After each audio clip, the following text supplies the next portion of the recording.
Good afternoon. Good afternoon sir. कैसा हो गया कल एग्जाम आप लोगों का?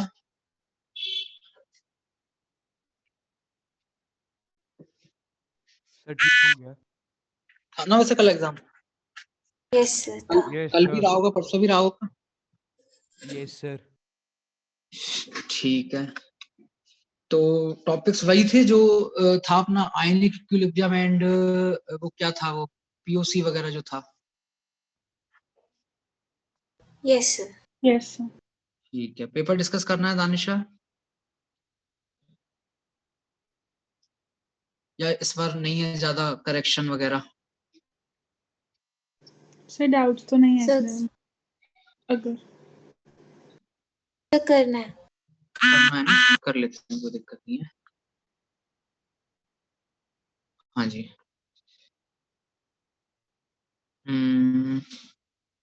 चलो पेपर, एक्सटेंड पेपर कहाँ है, ग्रुप में है? कहाँ है पेपर? पेपर एक मिनट, कब हुआ है ये पेपर, कब हुआ है? कल और एक 12th को और एक 13 को। एक 12 को, 13 को मेरे पास। हाँ ठीक है, दोनों ही हैं। ओके।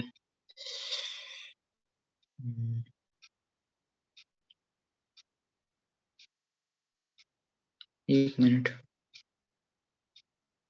एक सेकंड, ये तो कोई वो आ रहा है आपका PTM 04 periodic classification chemical bonding.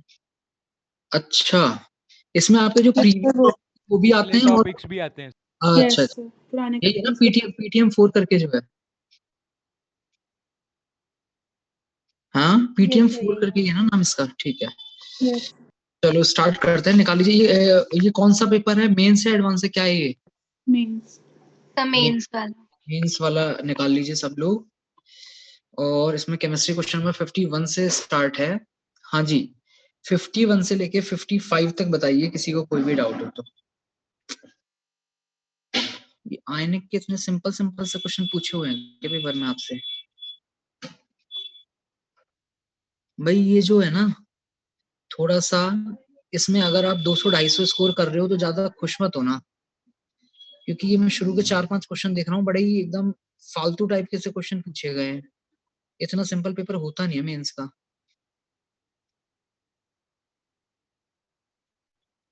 चलो कोई नहीं, अभी तो कर यही डिस्कस करते हैं। हाँ जी, 55 तक बताइए, 55 तक कोई भी डाउट हो तो। तो 54 का बी नहीं आना चाहिए। 54 का बी नहीं आना चाहिए। 1 liter of water contains 10 to the power minus degree of ionization of water is किसका डाउट है ये? सर मेरा। मैं कौन हूँ? अर्शिता। अर्शिता। ठीक है अर्शिता, आपने एक्चुअली 11th क्लास में मुझसे नहीं पढ़ा, मैंने ये क्लास में वैसे सब चीजें करवाई हुई हैं। आपने सर नोट्स नहीं पढ़े, बी दानिशा से जो इतने आपने नोट्स मांगे वो भी आपने नहीं पढ़े, बताओ तुम इतनी मेहनत सर कैसे? नहीं, मैं ये कह रही हूँ कि बी ही आना चाहिए। एक्सक्यूज मी सर, कौन सा क्वेश्चन कह रहे हो? मैंने आंसर क्या दिया होगा? आंसर से मल्टीप्लाई भी करना है। 1 लीटर में नहीं दिया हुआ। सर इसका आंसर मेरा भी बी आ रहा था। सर वो परसेंटेज। सर वो परसेंटेज में 100 से मल्टीप्लाई भी हो गया। Yes sir. भाई डिग्री ऑफ आयनाइजेशन जो है जनरली वैसे 1 के लिए डिफाइन होता है, बट इसने परसेंटेज में पूछा है, ब्रैकेट में इन परसेंटेज लिख दिया, तो कर लोगे क्या उसको अर्शिता? आप अल्फा निकाल करके रह गए, उसने क्वेश्चन में आपसे अल्फा इंटू 100 पूछ लिया था, चुपचाप ब्रैकेट में देख करके, आपको पता भी नहीं चला है ना? तो जो आप कह रहे हो ना कि alpha is equal to sir ये आना चाहिए, आप कह रहे हो alpha is equal to sir 1.8 10 to the power -9 आना चाहिए, बिल्कुल आना चाहिए। इंटू 100 करना था। पूछा नहीं है उसने, इंटू 100 करके पूछा है उससे, ये ऑप्शन हो जाएगा। ठीक है सर 53 मेरा डाउट है। 53 तुम्हारा डाउट है। PH of a solution is independent of temperature, ना नेचर ऑफ द सॉल्यूशन नहीं, degree of dissociation of acid नहीं, बिल्कुल नहीं, वॉल्यूम ऑफ द, हाँ ठीक है, चौथा ऑप्शन हो जाएगा भाई। क्या आंसर दिया है? सर वॉल्यूम पे तो डिपेंड करेगी। ऐसा है भाई, सुनो सुनो सुनो, तुम पता नहीं वॉल्यूम का क्या मतलब समझ रहे हो, मैं इंटरप्रेट कर देता हूँ। एक ड्रम है तुम्हारे घर में, और उसमें पानी भर के तुमने उसमें 2-3 बोतल एसिड की मिला दी, ठीक है, और अब ये एक पूरा सॉल्यूशन तुमने बना दिया है, और अब इसकी तुम्हें पीएच कैलकुलेट करनी है। तो पीएच कैलकुलेट करने के लिए एक बार तो आपने उसमें से 10 ml सॉल्यूशन बाहर निकाला, और एक बार आपने 1 लीटर सॉल्यूशन बाहर निकाला। क्या इन दोनों सॉल्यूशन की पीएच अलग अलग आएगी? No sir. नो आगे समझ में? Yes sir. सर मेरे को लगा डाल रहे हैं पानी एक्स्ट्रा। चलिए नेक्स्ट 55 तक और कोई डाउट? ठीक है, 60 तक बताएंगे, 60 तक किसी को कोई भी डाउट हो तो। 60 तक किसी को कोई भी डाउट हो तो बताओ। 60 का बी। 60 का बी बताना है। BSO4 is more soluble in water than dilute H2SO4। ठीक है, कॉमन आयन इफेक्ट।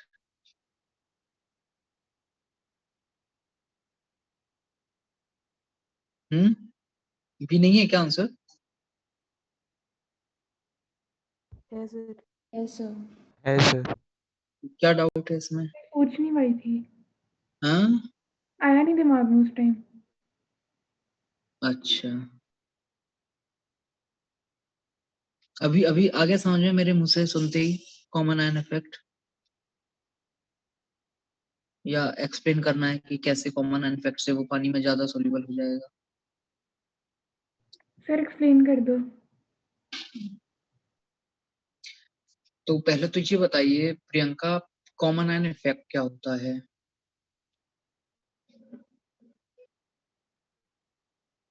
बोलिए Priyanka, what is common ion effect?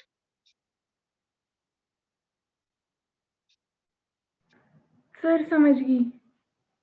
ठीक है सर। गजब भी चलता है तुम्हारा। 65 तक बताइए भाई, 65 तक किसी को कोई भी डाउट हो तो। अरे उसका पढ़ने का फायदा तो हुआ होगा, वो जो आप लोग ऑर्गेनिक की थ्योरी पढ़ के गए होगे इस बार पेपर में, तो शायद वही सब चीजें हैं, काफी कुछ। यस सर, काफी क्वेश्चन थे। और वो जो था चैप्टर, उसका क्या है, कई बार मेंस में एक दो क्वेश्चन एक दो तो नहीं, मतलब कभी कभार एक क्वेश्चन आ जाता है वहां से, तो वो चीज हमें पता होनी भी चाहिए वैसे। और उसमें अब ऐसा हो सकता है कुछ एक दो चीजें इसमें एक्स्ट्रा भी हों, बट हमें बस वो एनसीईआरटी वाली चीजें ही पढ़नी है, उतने में हमारा काम हो जाएगा। चलिए भाई 65 तक बताइए फटाफट, 65 तक किसी को कोई भी डाउट हो तो। Any doubt till 65? नहीं है? ठीक है, 70 तक बता दो, 70 तक कोई डाउट हो तो। अच्छा, ये केमिकल बॉन्डिंग के भी आ गए क्वेश्चन इसमें, प्रीवियस वाले।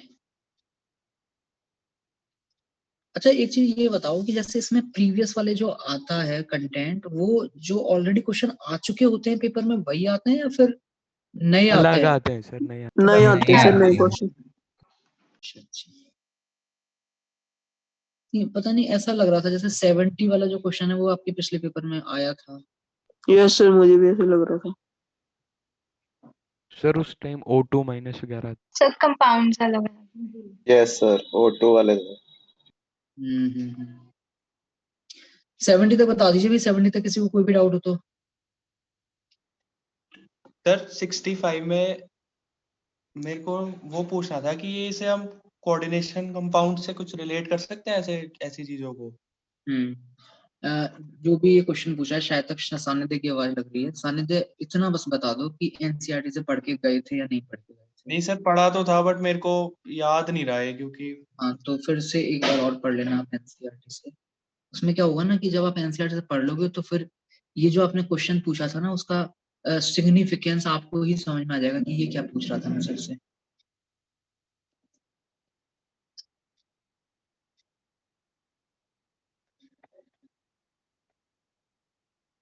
हाँ जी, 71 से लेके 75 तक ये जो न्यूमेरिकल वाले हैं इनमें बता दीजिए कोई भी नहीं, अगर सॉल्व हुआ हो तो आपसे। 71, 72, 73, 4 एंड 5 बताइए। वैसे एक चीज नोटिस किया आपने, जब अभी आप ये थ्योरी पढ़ रहे होगे एनसीईआरटी से, तो इसमें जो लास्ट में क्वांटिटेटिव एंड क्वालिटेटिव एनालिसिस वाला जो पार्ट था, उसमें जो क्वांटिटेटिव वाला पार्ट था ना, वो हम लोग ऑलरेडी मोल कॉन्सेप्ट में पढ़ चुके हैं। वो अलग बात है कि उस टाइम तक हम ये मेथड का नाम नहीं जानते थे। Yes, sir. Carius Yes, method, sir. Carius method नाम नहीं जानते थे, बट वो काम सब किया हुआ है हमने मोल कॉन्सेप्ट में ही पहले। Yes, sir. कुछ क्वेश्चंस भी थे अवस्थी में।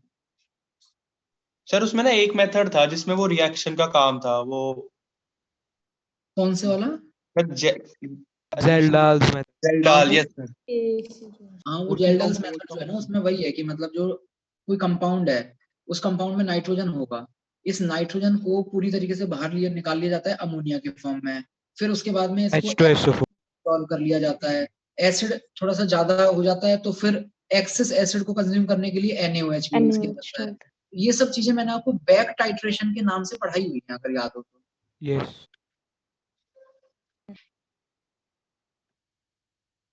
तो कौन सी रिएक्शन की इसमें जरूरत थी? कोई रिएक्शन की जरूरत नहीं है, मतलब सब बेसिक सी रिएक्शन है। हाँ जी, नहीं है फिर 75 का कोई भी डाउट? आ जाऊं दूसरे पेपर पे।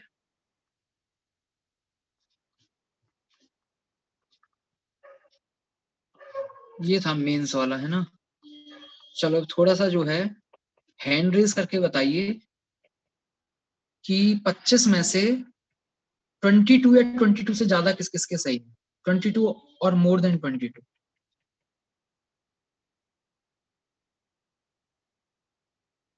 आयुष गुप्ता, आयुष तिवारी, हाँ भाई, और दिव्यांश वत्स। क्या हुआ इस बार पेपर में? दिव्यांश वत्स है क्या? इस बार हाँ दिव्यांश, कितना रहा? सर 19 सही हुई। 19। वृषांक पाठक, वृषांक का तो कोई माइक ही ऑन नहीं रहता है। ये थोड़ा ये अर्पित सिंघल और अर्पित सिंह करके दो बच्चे हैं। अर्पित सिंघल कितने सही हैं? अर्पित सिंघल है क्या आज? अर्पित सिंघल है।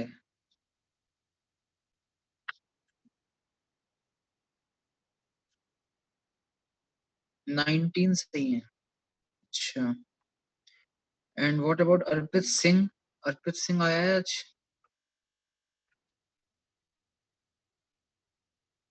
अर्पित सिंह शायद नहीं है। ओके,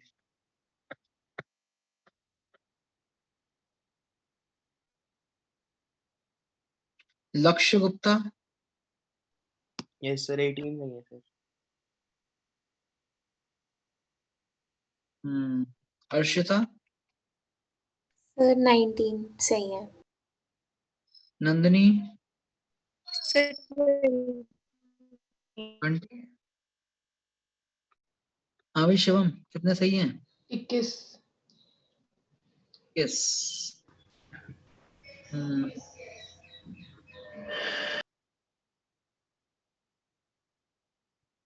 सुनजीत, कैसा गया पेपर? सर ठीक था, थोड़ी सी सिली मिस्टेक्स थी। सही कितने हुए? 19।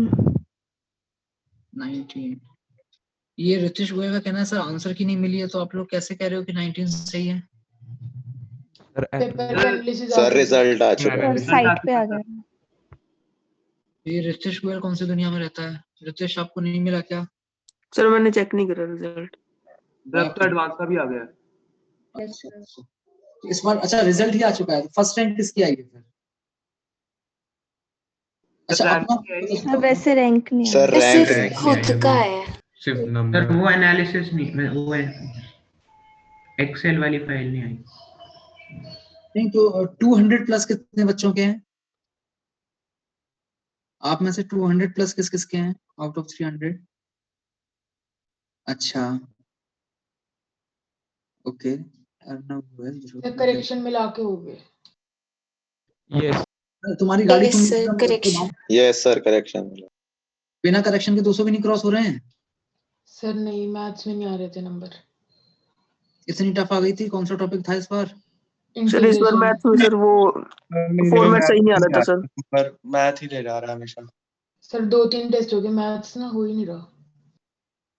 मेरी तो छूट रही है मैथ्स, मतलब मेरा पेपर ही नहीं हो रहा टाइम पे। सर मेरा भी नहीं कंप्लीट हो रहा ऐसे ही हो पेपर। रहा यस सर। फिर मेरी भी मैथ से छूट जाती है। उसमें क्या, चलो वो तो ये हो सकता है कि मैथ्स वाला जो है पोर्शन थोड़ा लेंथी आए, वो चीज हो सकती है। आप लोग ये बताइए कि स्टार्टिंग में आप लोग कौन सी चीज ऑप्ट करते हो, क्या करते हो स्टार्टिंग में? Sir physics Chemistry. Physics sir math. Sir पहले फिजिक्स फिर केमिस्ट्री फिर मैथ्स। मैं ना आपको मेरे टाइम का बताता हूँ। मतलब मैं कभी फिजिक्स उठा लिया करता था, कभी फिजिक्स में ऐसा टॉपिक है जो मुझे बहुत अच्छे से आता है, मैं फिजिक्स उठा लिया करता था, कभी मैं मैथ्स उठा लिया करता था, कभी केमिस्ट्री, मतलब ऐसे ही मेरा रैंडम चलता था। बट बाद में फिर मुझे ये समझ में आया कि एक्चुअली होता क्या है ना, हम एक मन में एक ये बना के रखते हैं कि यार केमिस्ट्री में थोड़ा टाइम कम लगेगा, तो जो वहां के जो 5-5 10-10 मिनट है वो हम फिजिक्स में या मैथ्स में दे देंगे। लेकिन कई बार क्या होता है कि केमिस्ट्री लिटरली आपका 1 घंटा ले जाता है कई बार। तो आप जिस भरोसे में बैठे रहते हो कि मैथ्स में तो ठीक है, मुझे 1 घंटे से ज्यादा टाइम लगाना है, 1 घंटे 10 मिनट लगाना है, या फिजिक्स में मुझे उतना लगाना है, तो वो आपके पास टाइम बचता ही नहीं है। इसलिए फिर फाइनली मुझे ये समझ में आया, हालांकि वो आप अपने हिसाब से भी जज कर सकते हो, उसमें ऐसा कुछ नहीं है कि जैसा मैं कह रहा हूँ वैसा ही आप करो। बट मुझे बढ़िया ये लगा कि पहले केमिस्ट्री की जाए। केमिस्ट्री पहले करके आपको ये आइडिया दे देगी कि आपके पास में वो 10-15 मिनट एक्स्ट्रा जो आपने दिमाग में बनाए हुए हैं वो है भी या नहीं है। अगर मान लो केमिस्ट्री आपकी 40 मिनट में हो गई, तो अब आपके हाथ में 20 मिनट है, वो आप देख लो, आपको फिजिक्स में एक्स्ट्रा लगाना है, मैथ्स में एक्स्ट्रा लगाना है। अब आप पहले ही मैथ्स लोगे और मैथ्स करोगे और फिर सोचोगे कि नहीं ठीक है, इसको तो मुझे 1 घंटे 10 मिनट देना ही देना है, या 1 घंटे 15 मिनट देना है, बाकी बाद में कर लूंगा, और वो केमिस्ट्री का पेपर ही आप फिर पूरा नहीं पढ़ पाओगे। तो बेटर ये रहता है कि केमिस्ट्री पहले कर ली जाए, उसके बाद में अगर आपके पास एक्स्ट्रा टाइम है तो फिर वो टाइम आप दोनों में जैसे भी देना चाहें एक्स्ट्रा वाला वहां दे दीजिए, अदरवाइज तो 1-1 घंटा तो है ही तीनों का। ठीक है। बाकी अगर मान लो जैसे ओवरऑल पेपर में कभी कुछ बच्चों का ऐसा होगा कि भाई मैथ्स और फिजिक्स अच्छी है, केमिस्ट्री थोड़ी सी वीक है, या फिर फिजिक्स और मैथ्स बढ़िया है, मतलब समझ जाओ, है ना। तो उस केस में क्या होता है कि तब आपके पास में ये छूट है, अगर आपके साथ वैसा है कि 2 सब्जेक्ट आपकी स्ट्रांग है और एक थोड़ी सी वीक है, तो ठीक है, आप वीक वाले पोर्शन को फिर लास्ट के लिए रख सकते हो, ठीक है। लेकिन अगर आपका तीनों में एवरेज टाइप का है, तो जो मैंने आपको स्ट्रेटजी बताई है वो ज्यादा फ्रूटफुल है। अदरवाइज ये टाइम वाली जो दिक्कत है ना, वो हमेशा ही रहेगी। और एक चीज आप ये समझो कि देखो, अगर मान लो वो वास्तव में लेंथी है, तो आप यकीन मानिए वो फिर सबके लिए लेंथी, ठीक। लेकिन अगर वो लेंथी नहीं है, लेकिन आपने लास्ट में जब तक आप उस तक पहुंचे आपके पास टाइम ही नहीं रहा, तो ये फिर आपकी बेवकूफी है। तो हम पहले 1-1 घंटे वाली चीज तो हमारे पास तीनों सब्जेक्ट के लिए होनी चाहिए। आप अगर पहले से ही 1 घंटा या 1.25 घंटा किसी एक पर्टिकुलर सब्जेक्ट को दे रहे हो और फिर बाद में ये सोच रहे हो नहीं वो वाला तो मैं कम में कर ही लूंगा, वो बेवकूफी है। कई बार केमिस्ट्री लिटरली टफ आ जाती है और वो 1 घंटे में नहीं हो, मतलब 40 मिनट में या 45 मिनट में नहीं हो पाती। ठीक है। तो टाइम का तो देखिए थोड़ा सा, अब इतने पेपर आप लोग दे चुके हो, अब तक 2 साल से आप लोग पेपर ही दे रहे हो और अभी भी आपके एग्जाम चलते रहेंगे, तो ये वाली जो स्ट्रेटजी है वो तो आपका क्या एक्सपीरियंस रहा है ओवर द टाइम, आप उसके हिसाब से अपना मतलब स्ट्रेटेजाइज कीजिए उसको। क्योंकि सही बात ये है, देखिए एक है ना, इसमें एक वन साइडेड में नहीं बता सकता। कई बच्चों का लिटरली मैथ्स बढ़िया होता है, अब वो मैथ्स अगर पहले कर लेते हैं तो उनका दिमाग एकदम खुश हो जाता है, फिर वो केमिस्ट्री में जो उनको नहीं आती थी वो भी कर लेते हैं, मतलब कहते हैं कुछ लोग। तो कुछ उस तरीके से अगर है तो मतलब वही है, ओवर द टाइम आपका जो एक्सपीरियंस रहा है आप उसके हिसाब से उसको प्लान कीजिए और अब कर लीजिए। मतलब अब उतना टाइम नहीं है, मतलब इतने एग्जाम देकर के जो एक्सपीरियंस गेन करना था आपको आप कर चुके हो। अब अपनी स्ट्रेटजी बनाओ कि मैं पहले ये करूंगा, इतनी देर तक मुझे ये करना है, उसके बाद में फिर ये करना है। इस तरीके से आप अपना कुछ फिक्स कर लीजिए। अच्छा चलो, ये अब मैं टॉपर तक पहुंचता हूँ। तो ये 200 के प्लस वालों ने हैंड रेज किया हुआ है। अच्छा भाई, 220 के से ऊपर कितने हैं इनमें से? बाकी सब डाउन कर लेना, केवल 220 वाले रहने देना। करेक्शन वगैरह अगर कुछ है, आपको लगता है कि हाँ भाई ये तो करेक्शन हो गई, तो वो आप कंसीडर कर लो, कंसीडर करके ही मुझे बताओ। 220 प्लस वाले ये घट गए भी, काफी कम रह गए। Okay, Ritesh, Arshita, Dhruv, Kunal and Arpit Singh. 230 plus 230 plus है कोई?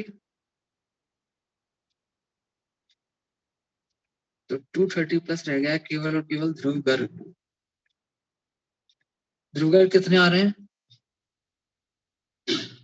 231 है सर, बोनस के साथ, अच्छा। मतलब करेक्शन वगैरह में। अक्षित कितना रहा स्कोर इस बार? सर 205 आई। अच्छा, नंदिनी? 210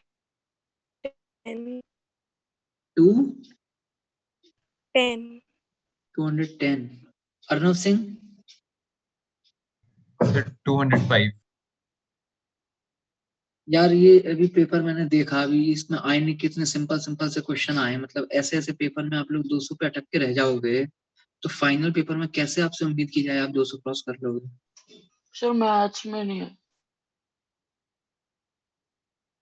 मैथ्स में नहीं कर पाए, केमिस्ट्री में हो गया था। चलो, अगर मैथ्स में तो फिर क्या था, कितना कर सकते थे, कितने टाइम में कर सकते थे, वैसे मैथ्स वाले सर ज्यादा अच्छे से बता पाएंगे। केमिस्ट्री का पेपर मुझे वैसे थोड़ा सा, मतलब 5-6 क्वेश्चन तो एकदम ही इजी से लग रहे थे, तो उसमें काफी टाइम बच गया होगा आप लोगों का। चलिए सेकंड पेपर पे आते हैं।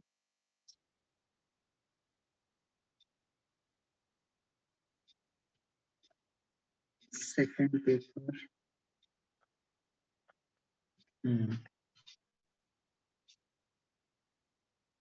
सेकंड पेपर में केमिस्ट्री, हाँ जी। तो सबसे पहले हमारा सेक्शन 1 जो है वो है 1 और मोर देन 1। ठीक है, इसमें बताइए आप मुझे 19 से लेके 24 तक 5 क्वेश्चन है, कोई भी डाउट है तो बोलिए। नहीं सॉरी, 6 क्वेश्चन है। सर 19th का सी नहीं आ रहा था। Yes sir. देख लेते हैं। 19th मोर देन 1 है, क्या क्या आंसर दिए हुए हैं इसके 19th के? ए एंड सी दिया हुआ है। ए एंड सी, इसमें से ए आप लोगों का आ गया है, कंफ्यूजन आपको सी वाले पार्ट में है। देखिए 0.1 मोल ऑफ CH3NH2। CH3NH2 एक बेस है या नहीं है, ये बताओ पहले तो। Yes sir. इस बेस की एसिडिटी कितनी है अर्षिता? बेस की एसिडिटी 1 1 किलोमीटर।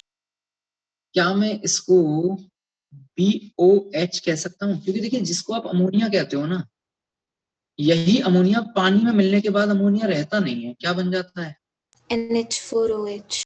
तो उसी तरीके से ये जो भी एसिड था व्हाटएवर, इसको हम BOH के फॉर्म में लिख सकते हैं। Yes sir. इसका K भी आपको गिवन है, कंसंट्रेशन आपको गिवन है, इज मिक्स्ड विद इतने mole of HCl। Okay, HCl के साथ मिलाया जा रहा है, तो एसिड भी है और बेस भी है, तो ये दोनों एक दूसरे को देखेंगे तो है नहीं, फटाफट पहले तो रिएक्शन करेंगे, सॉल्ट वगैरह बनाएंगे। तो पहले ये बताओ आप मुझे कि इसके कितने मोल हैं आपस BOH के? 0.1। 0.1। हाँ जी, HCl के कितने मोल हैं आपके पास? 0.08। करवा दें दोनों में रिएक्शन, बताइए क्या बनेगा? सॉल्ट बन जाए। करवाओ रिएक्शन, कितना कितना बनेगा, कौन सा होगा इनमें से लिमिटिंग रिएजेंट? HCl। खत्म, कितना बचेगा? 0.02। 0.02। कितना बनेगा? 0.08। 0.08। ध्यान से देना, सॉल्यूशन में अब क्या है, ध्यान से देख के बताओ। क्या एक weak base? Weak base and its salt with strong acid buffer। ये कौन सा बफर हो गया आपका?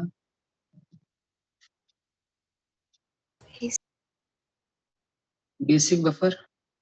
बेसिक बफर में पीएच का तो नहीं पता, पीओएच का फॉर्मूला पढ़ते हैं पहले तो। क्या होता है पीओएच का formula? PKB plus log conjugate salt bond। Acid होता है एक्चुअली वैसे यहाँ पे। Yes sir. यहाँ पर 1 है एसिडिटी, तो सॉल्ट भी चल जाएगा। सॉल्ट अपॉन नीचे क्या लिखेंगे? बेस। बेस। क्या पूछा था हमसे? पीएच पूछी गई थी जी सॉल्यूशन की। कोई बात नहीं, पीओएच निकाल लो, 14 से माइनस कर देंगे। पीकेबी बता सकते हैं क्या कितना हो जाएगा? 4 - 0.69। प्लस लॉग, हाँ जी, सॉल्ट की कंसंट्रेशन और बेस की कंसंट्रेशन 4 लिख दूंगे लॉग के अंदर। Yes sir. पीओएच ये हो गई, पीएच बताइए क्या हो जाएगी। 14 माइनस दिस, 14 माइनस दिस का मतलब क्या हो गया, 14 माइनस 4 करोगे तो 10, माइनस में ये करोगे तो प्लस में हो गया log 5, तो माइनस log 4। माइनस में हो गया log 4। हाँ जी, 10 प्लस log 5 की वैल्यू कितनी होती है, 10/2, 1 माइनस 0.7, और log 4 की वैल्यू कितनी होती है, 0.6 अप्रोक्सीमेटली। तो आपके पास पीएच, ये तो गड़बड़ आ गई, 10.1 आ रहा। 10.1 आएगा। Yes sir. इसी से फिर ए ऑप्शन भी आ रहा था। Yes sir. Yes sir.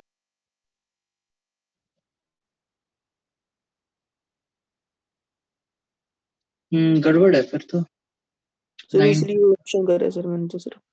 हाँ सर ये ऑप्शन ही बन रही है सर सिर्फ। यही आ रहा है इसका, तो सही बात है। उसमें गड़बड़ी तो नहीं कर रहा हूँ उसमें प्लस माइनस की, एक बार चेक करके बता दो, क्योंकि वो 9.9 भी हो सकता है अगर कुछ प्लस माइनस की गड़बड़ी हुई तो। हाँ, UH इज इक्वल टू यही ठीक है। लॉग सॉल्ट प्लस में ही होता है ना पीकेवी के बाद। Yes sir. Yes sir. ठीक है फिर तो ना, यही आएगा बस, ओनली ए। नेक्स्ट, अगला बताइए। सर 20। हम्म सर 20 में डी आंसर दे रखा है, मैंने ए बी डी मार्क करा था तो रॉन्ग कर रखा है। सर मैंने भी यही किया था। आंसर दे रखा है एबीडी। नहीं सर, आंसर दे रखा है डी, और मतलब डी में है ना ए और बी दोनों ऑप्शन एक साथ है, तो वो भी मार्क करे थे और गलत कर रखा।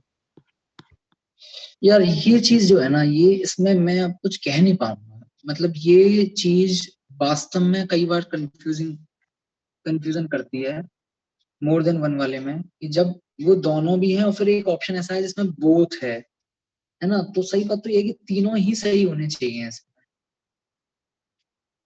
तीनों ही सही होने चाहिए। मतलब अगर मान लो सिंगल करेक्ट होता तो सीधी बात है हम लोग केवल डी ऑप्शन लगाते, लेकिन मोर देन वन में तो ए बी और डी तीनों ही सही होने चाहिए थे। अब इसमें आंसर क्या आपको केवल डी दिया हुआ है?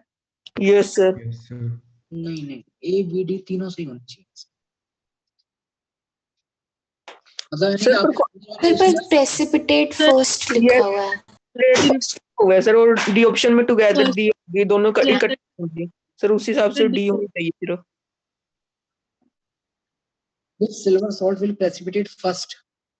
Yes sir. दोनों आपके एक साथ प्रेसिपिटेट कर रहे हैं क्या?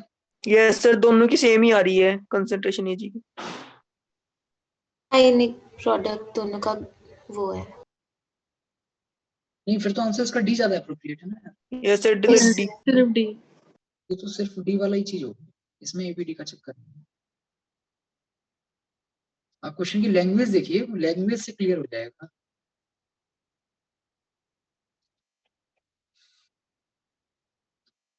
ये समझाना तो नहीं है 20 कैसे आएगा इसका डी ऑप्शन? No sir. ये थोड़ा सा लैंग्वेज का खेल था इसमें।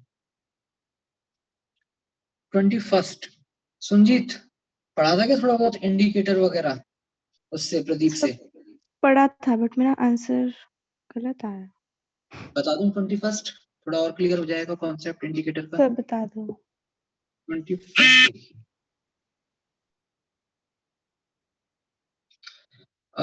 an acid base indicator has Ka is equal to this। तो पहले तो ये बताइए कि वो जो इंडिकेट, पहले तो ये बताओ संजीत मुझे इंडिकेटर होते क्या हैं,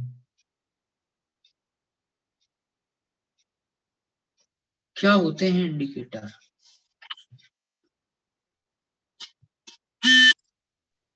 सर मतलब डेफिनेशन बताऊं? ये मत बताना कि जो कलर चेंज करते हैं, उसके अलावा मैं वैसे पूछ रहा हूँ एज अ सब्सटेंस वो क्या होते हैं?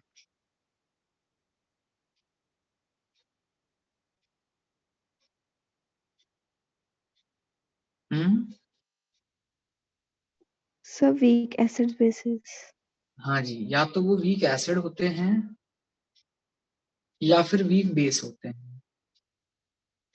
तो क्या समझिए, तो किसी भी वीक एसिड और किसी भी वीक बेस को हम इंडिकेटर कह सकते हैं क्या? क्या ये CH3COH भी इंडिकेटर हो जाएगा क्या? या फिर इस वीक एसिड में कुछ एक स्पेशल प्रॉपर्टी भी होनी चाहिए इंडिकेटर होने के लिए?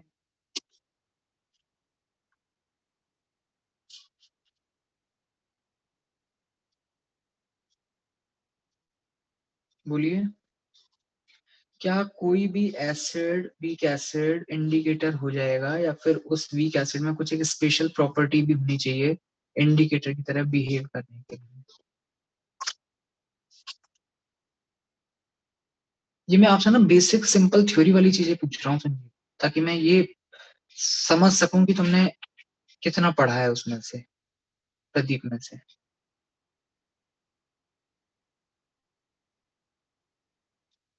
दम वाली बात लग नहीं रही है, मुझे लग नहीं रहा कि पढ़ा है आपने। कह रहे हो आप, बट सर मैंने पढ़ा तो था, उसी दिन पढ़ा था जिस दिन आपने कहा था ना। तो इतना टफ क्वेश्चन नहीं पूछा संजीत मैंने। मैं एक बार फिर से देखो रिपीट कर रहा हूँ। मैं ये कह रहा हूँ कि ये जो आप कह रहे हो कि इंडिकेटर्स जो होते हैं वो weak acid and weak base होते हैं, बिल्कुल एकदम 100% सही चीज बोली है आपने। अब मेरा सवाल ये है कि एक आपके पास वीक एसिड है HA, तो क्या कोई भी वीक एसिड इंडिकेटर की तरह बिहेव कर जाएगा या फिर इस वीक एसिड में कुछ एक स्पेशल प्रॉपर्टी भी होनी चाहिए इंडिकेटर की तरह बिहेव करने के लिए? सर वो मतलब कलर्स भी डिफरेंट शो करना चाहिए ना। किस किस का कलर? किस किस का कलर संजीत? उस वीक एसिड की ये कौन सी फॉर्म है? Undissociated form. और ये कौन सी फॉर्म है? डिसोसिएटेड। डिसोसिएट। उस वीक एसिड या फिर वीक बेस के लिए भी सेम चीज होगी। उसकी अनडिसोसिएटेड फॉर्म और डिसोसिएटेड फॉर्म का कलर जो है वो डिफरेंट डिफरेंट होना चाहिए। अगर ऐसी प्रॉपर्टी है किसी वीक एसिड या फिर वीक बेस में, तो वो एक इंडिकेटर की तरह बिहेव करता है। ठीक है, आ रही बात समझ में? Yes sir. अच्छा, अब एक चीज आप ये देखिए कि जब भी आपका एसिड बेस टाइट्रेशन चलेगा ना संजीत, जब कोई भी आपका एसिड बेस टाइट्रेशन चलेगा, उसमें H+ जो है, अब आपको ऐसा लगेगा कि ये है तो यहां से भी तो H+ आ रहा है ना। यहां से H+ का कोई रोल नहीं है। समझाता हूँ क्या इसका रोल है। आपका जो मेन H+ डिसाइड होगा वो उस एसिड कितना ले रखा है और बेस कितना ले रखा है उसके हिसाब से डिसाइड होगा।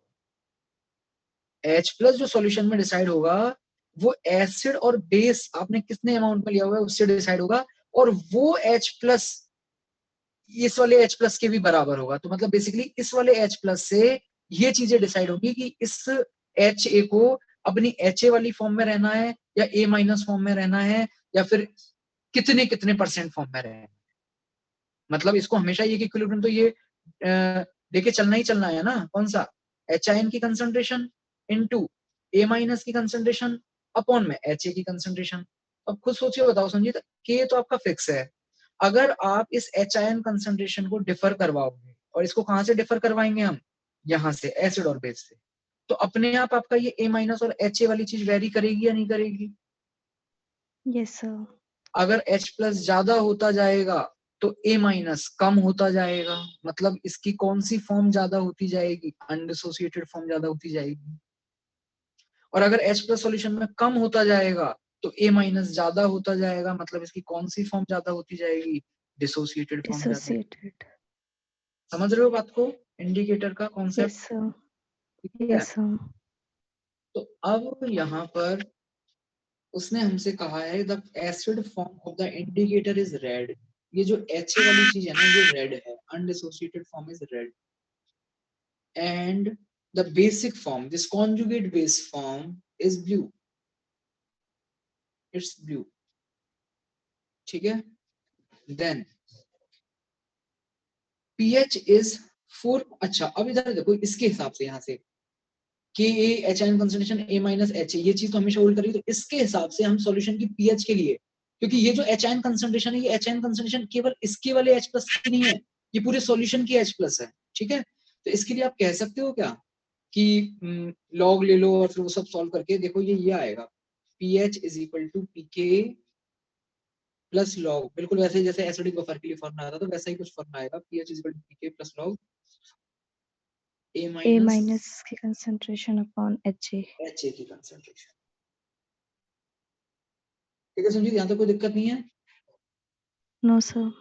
चलो, अब वो हमसे उसने एक चीज पूछी है कि आपके पास अगर 75%, एक second, pH is 4.04 when indicator is 75% red, 75% red, 75% अगर रेड है तो ऑब्वियसली ब्लू कितना होगा? 25%। 25 पुट कर दीजिए जरा यहाँ पर, 7 by देखिए 3 पीके कितना है संजीत? सर log 3, एक मिनट कैलकुलेट कर।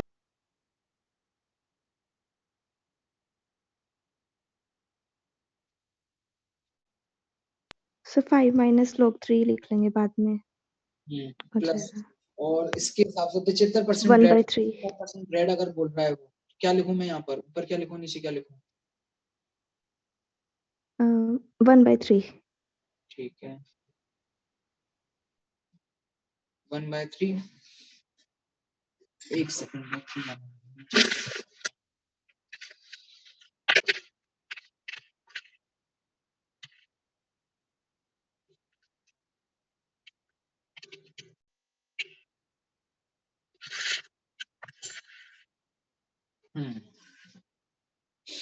1/3, तो ये हो गया भाई आपके पास में pH is equal to 5 minus 2 log 3।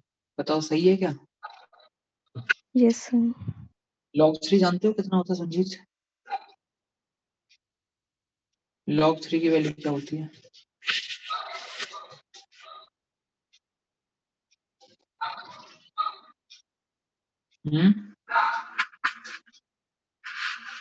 log 3 नहीं जानते हैं हम?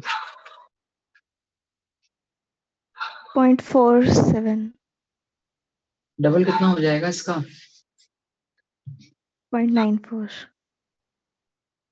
सॉल्व करके कितना आ जाएगा?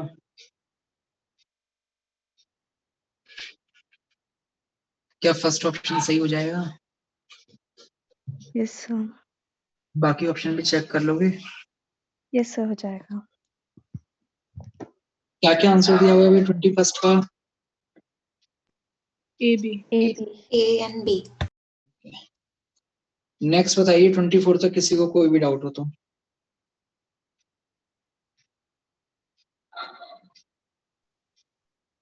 ट्वेंटी 24th का, हाँ, मतलब 24th ही, उसका A पार्ट पूछना मेरे को। ऐसा है, देखिए 24 अगर आप पूछना चाह रहे हैं ना, उसमें दिक्कत यह है कि आप लोग तो एनसीईआरटी पढ़ाए हैं, बट मैंने नहीं पढ़ी हुई है, तो मुझे लिटरली नहीं मालूम है उसमें क्या क्या पढ़ाया आपने, तो मेरी थोड़ी सी हेल्प कर देना, तब मैं आपको बता सकता हूँ। In Lenzini's test the organic compound is first used with sodium metal, the sodium metal is used because, हाँ शिवम थ्योरी अगर पढ़ी हो तो ऐसा कुछ था क्या उसमें? फिर बी ऑप्शन था एनसीईआरटी में, और सी बी से हो गया था, लेकिन ए में मेरे को डाउट था कि मेल्टिंग पॉइंट लो होने से क्या फायदा होएगा। आंसर इसका क्या दिया हुआ है? ABC। Yes sir.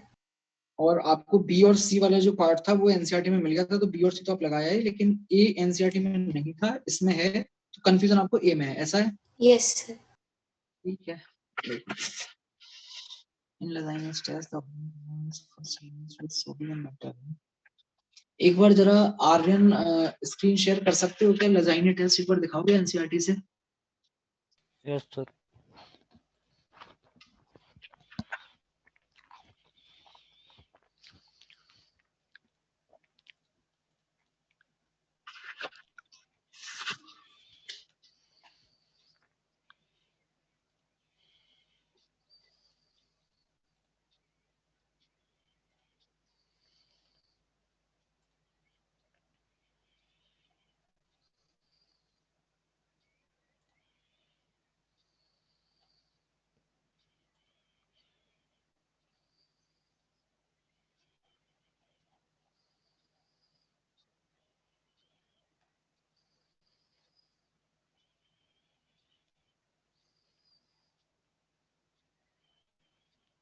ऊपर है। ऊपर था।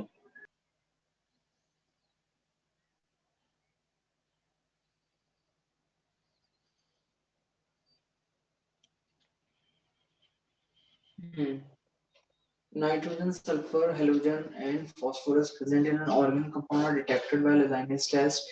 The elements present in the compound are converted from covalent form in the ionic form by fusing the compound with sodium metal. Following reactions take place. Carbon और नाइट्रोजन सोडियम के साथ cyanide के form में आ जाते हैं, sulphur sulphide के form में आ जाता है, हेलोजन हैलाइड के फॉर्म में आ जाता है. Come from organic compound. ठीक है. Cyanide, sulfide and halide of sodium so formed on sodium fusion. एक second. So formed on sodium fusion are extracted from the fused mass. इधर देखो, आप कह रहे थे अर्शिता थी या कौन संजीत थी कि सर मेल्टिंग पॉइंट के बारे में एनसीईआरटी में कुछ नहीं लिखा हुआ है. ये ध्यान से देखो, ये क्या लिखी हुई है line, cyanide sulphide and halide of sodium so form on sodium fusion. आपको सोडियम मेटल को यहाँ फ्यूज करना पड़ता है, उसको गलाना पड़ता है, तब ये बनते हैं. तो अगर मान लो मेल्टिंग पॉइंट हाई होगा तो हमारे लिए मेहनत थोड़ी ज्यादा हो जाएगी या नहीं हो जाएगी? Yes sir. फ्यूजन का मतलब तो समझ रहे हैं ना? Yes sir. ठीक है.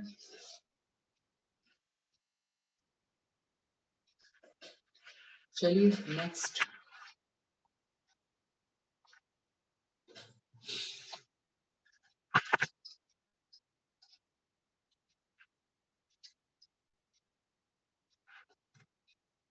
ट्वेंटी 24 के बाद में सेक्शन 2 आता है न्यूमेरिकल वाला.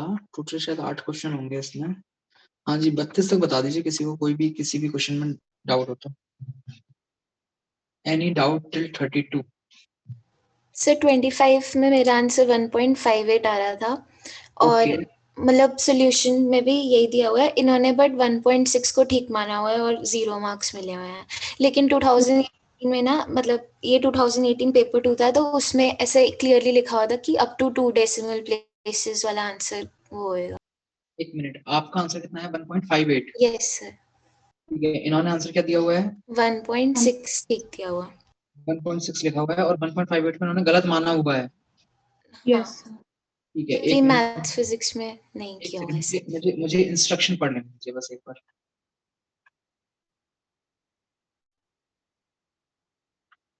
This section contains 8 questions. The answer to the numerical value for each question and the correct numerical value in decimal notation to the second decimal place.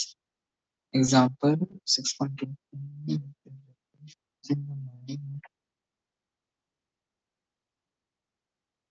नहीं वही 1.58 अगर है तो 1.58 सही है. ठीक है. वो लगा था कि 1.6 को भी सही मान सकता है वो, लेकिन 1.58 को गलत करने का तो कोई मतलब नहीं है. गलत नहीं होता. नेक्स्ट क्वेश्चन में भी यही हुआ है. मैंने 9.31 मार्क करा, उसके 0 मार्क्स लगे हुए हैं. 9.3 सही दिया हुआ है. 9.31 का एकदम सीधे 0 कर दिया. हाँ, डायरेक्ट 0. तो उसका डायरेक्ट 9.3 आया था. नहीं, 9.31 आया था. आपको आंसर की के साथ साथ शायद सॉल्यूशन भी मिला होगा ना, उसमें चेक कीजिए 9.31 है या 9.3 है. तो 9.3 है. वैसे मैं आपको फिर भी बताऊं, इसमें ना आप इतना घबराओ मत. ये 9.3 है और 9.31 को गलत है ऐसे नहीं होता. उसमें क्या रहता है, थोड़ी सी रेंज लेके चलता है. थोड़ी सी रेंज रहती है. अगर उस रेंज में आपका आंसर लाई कर रहा है तो वो सही माना जाता है. तो एकदम ऐसा क्रिटिकल वाला मामला नहीं होता है इसमें. और ये रेंज जो है, ये क्वेश्चन इस पैटर्न के जब से आने लगे हैं उसके बाद से आई है रेंज वाली चीज, क्योंकि इस पे काफी ऑब्जेक्शन हुआ था कि भाई ऐसा ऐसा. तो ये अब रेंज देता है वो. अगर आप एकदम लेटेस्ट वाला पेपर उठा के देखेंगे, लास्ट जो अभी जस्ट हुए हैं, उनमें रेंज दी है उसने. सर. हाँ जी. सर मान लो आंसर 2 आ रहा है और आप फिर 2 लिखोगे या 2.00? नहीं, पहली बात तो अगर 2 है और अगर आप उसको 2.00 लिखते हो, स्टिल दैट इज 2. सर ये लफड़ा हुआ था 2017 में. नहीं 17 में और उससे पहले 17 में तो यार ये ऐसा पैटर्न का पेपर ही नहीं होता था पहली बात तो। सर पिछले किसी साल में हुआ था। हाँ तो वो मैं कह रहा हूँ ना आपसे, इस पे लफड़े एक बार नहीं, इस पे लफड़े कई बार हुए हैं, इसलिए पिछले साल से उसने रेंज देना स्टार्ट कर दिया।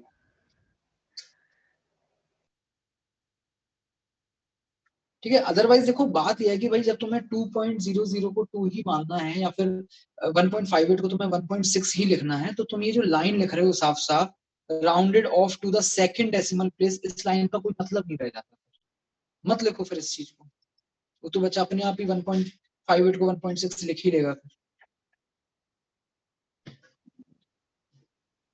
सर वैसे ये वाले क्वेश्चन में 9.3 आ रहा था आंसर, सिर्फ सब्ट्रैक्ट करना था 14। सर वो log 5 की वैल्यू उन्होंने 0.7 ले ली, लेकिन जो मैंने पिछले साल टेबल याद किया था ना उसमें log 5 की मैंने 0.69 ln2 के बराबर ऐसे याद रखी हुई है। लॉग तो जीरो, log 5 की जरूरत नहीं है, 49 लॉग तो जीरो ही बन गया। यस वो तो 0 ही या बन तो उसको सीधे सीधे 0.7 ले लो, 0.7 नहीं लेना है आपको, प्रिसाइज लेना है तो फिर प्रिसाइज लो, वो 0.69 नहीं होती, 0.6990 होती है। सर उस क्वेश्चन में log 1 आ रहा था, वो तो 0 ही टर्म बन रही थी, सिर्फ 14 माइनस पीकेबी वाली वैल्यू करनी थी, तो 9.3 आ रहा था। यस सर, 9.3 एग्जैक्ट है, अच्छी बात है, बट मैं कह रहा हूँ अगर 9.3 एग्जैक्ट आ रहा है फिर भी अगर आपने आंसर 9.31 लिखा है वो गलत नहीं है, एक थोड़ी सी रेंज चलती है उसके साथ। सर ये अभी 2020 में सितंबर में जो मेंस का पेपर हुआ था उसमें ना क्वेश्चन था, उसमें एक ऐसा क्वेश्चन था जिसमें ln2 की वैल्यू तो नहीं दी हुई थी पर हमें याद रखनी होती है, पर हम क्वेश्चन के थ्रू ln2 उसमें ln2 की जरूरत नहीं पड़ रही थी, आप बिना ln2 के भी कर सकते थे। तो अगर आप वैसे उन्होंने ln2 की वैल्यू 0.7 ली हुई थी पर हमें 0.69 याद रखने के लिए कहते हैं, तो इसलिए गलत आ गया आंसर। 3 हाँ ठीक है 0.69 कह लो, ठीक है। उन्होंने 0.7 लेके सॉल्व किया हुआ था इसलिए आंसर गलत आ गया। ना ना वो तो मतलब मैं क्या बोलूं, या तो तुम स्पेसिफिक मुझे कुछ वो चीज दिखाओगी ऐसे ऐसे, देखो सर ये था और आईआईटी ने फिर इसको ये माना है, ऐसा कुछ तो है ना। मैं हाइपोथेटिकल बातें तो अब नहीं मानूंगा, क्योंकि मुझे लास्ट जो पता चला है वो ये है कि रेंज अब वो लेके चलता है, और उस रेंज में ये सब जो चीजें आप बोल रहे हो ये सब गलतियां एक्चुअली होती थी पहले, तो 1 साल के बाद में उसने ये सब गलतियां सुधार ली हैं, अब वो सब चीजें नहीं होती।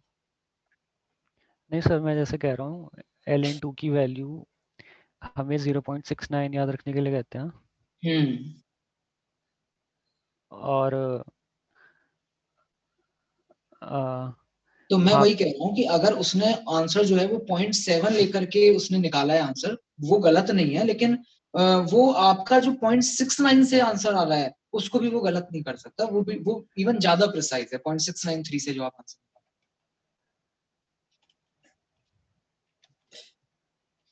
ठीक है, ठीक है सर। चलो 32 तक और बता दो, 32 तक किसी को और कोई डाउट हो तो। क्वेश्चन नंबर 30 हो गया था क्या आप लोगों से? है क्या इसके बारे में एनसीईआरटी में कोई जानकारी या नहीं है? सर गिवन था ये, गिवन था सर। एनसीईआरटी में है?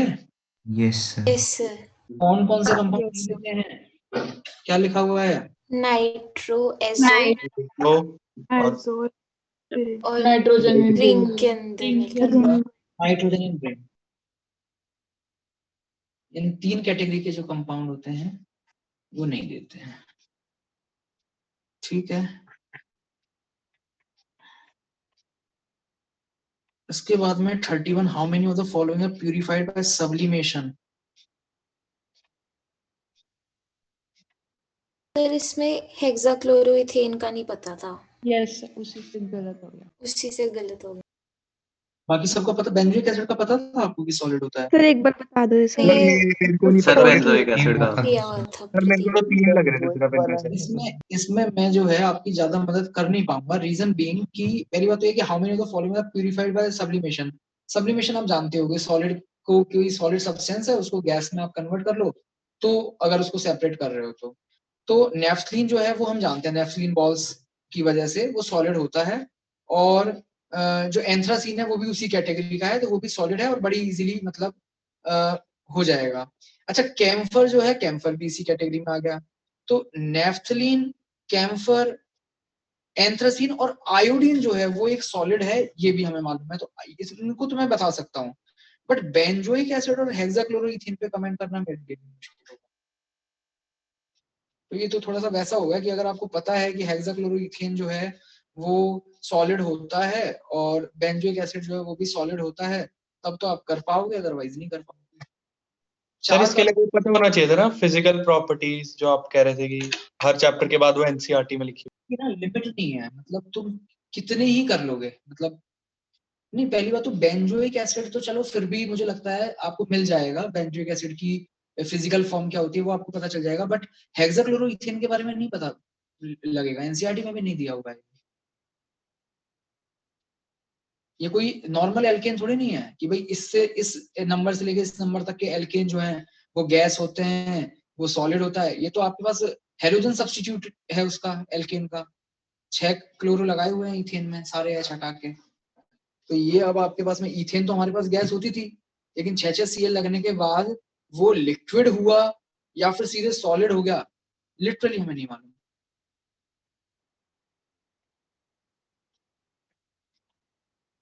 है ना, तो ठीक है, अब इस टाइप के देखो 1-2 क्वेश्चंस मिलेंगे और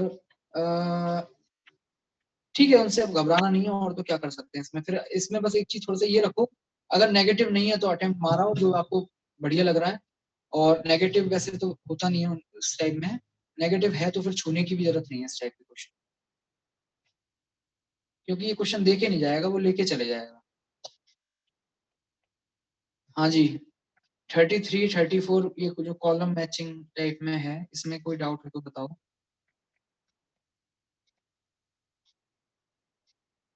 So 36. Yes sir. 36 35 भी सिर्फ क्यूमीन की वजह से हो गया, बाकी सारे नहीं पता थे। Yes sir. एस्पिरिन पता था, बाकी दोनों नहीं पता। सर 33 में गलती है। हाँ 33 का आंसर सी है, और जो डी है मतलब ऑप्शन डी है, हाँ, उसमें एस नहीं होना चाहिए। आंसर सी है और जो ऑप्शन डी है उसमें एस नहीं होना चाहिए। चेक कर लेते हैं। 0.1 मोलर CH3CONH4 Ka बराबर है, ठीक है, तो 7.5 की जगह 7 आएगा।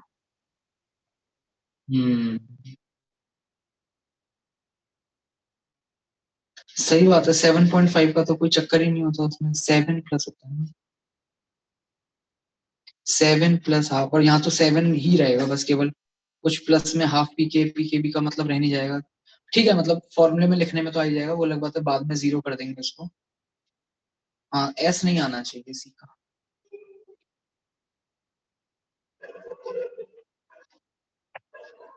हाँ, क्या कह रहे थे आप इसके बाद में? 35 में जो ग्लाइसिन और एलेनिन है ये आपके वो हैं अमीनो एसिड्स, जो अभी पढ़े नहीं है हमने, अमीनो एसिड्स हैं ये, मैं बता दूंगा आपको। 36. पहले तो ये बताओ, ये एमाइल वर्ड मैंने आपको 11th क्लास में ऑर्गेनिक में स्टार्टिंग में पढ़ाया था, याद है किसी को एमाइल किसको बोलते हैं?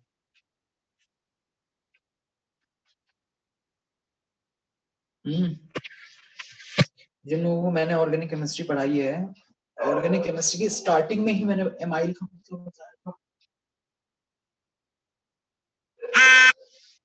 एमाइल का मतलब होता है जी पेंटाइल। मैं बताता हूँ मैंने कहाँ बताया था जिन लोगों को मैंने ऑर्गेनिक केमिस्ट्री पढ़ाई है। मैंने एकदम स्टार्टिंग में मैं वो करवाता हूँ कि एल्काइल ग्रुप्स निकालते हैं, तो बताइए प्रोपेन से प्रोपाइल कितने बनेंगे, ब्यूटेन से ब्यूटाइल कितने बनेंगे, पेंटेन से पेंटाइल कितने बनेंगे। जब हम पेंटाइल पढ़ते हैं ना, पेंटेन कितने होते हैं हमारे पास? 3। कौन कौन से? एन आइसोनियो, उनसे पेंटाइल कितने बनते हैं नंदनी? सर 8। तो जब ये पेंटाइल हम लोग पढ़ते हैं, वही मैं बताता हूँ कि भाई पेंटाइल का एक और नाम होता है, वो है एमाइल।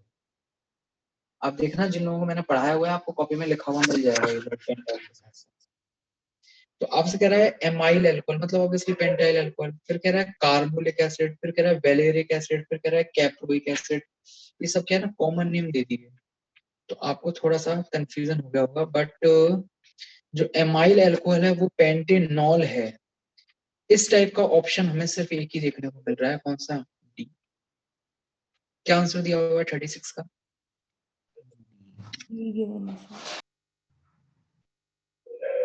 ठीक है, बाकी ये कॉमन नेम है, अब यहाँ लिख दिया है तो फिर हम लोग जान लेते हैं इसका क्या क्या मतलब होता है।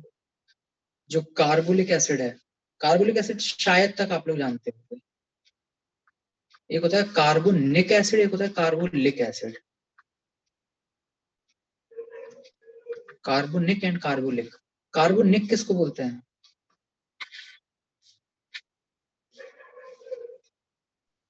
कार्बोनिक H2CO3 H2CO3 और कार्बोलिक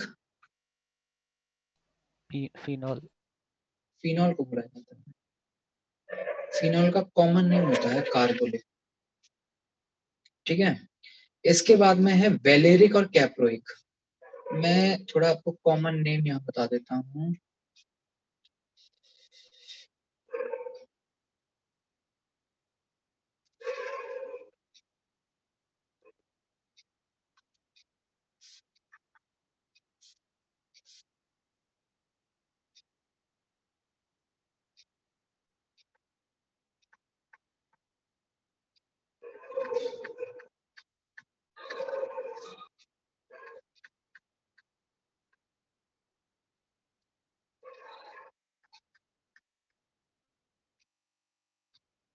और 6 वाला और देख लीजिए लास्ट।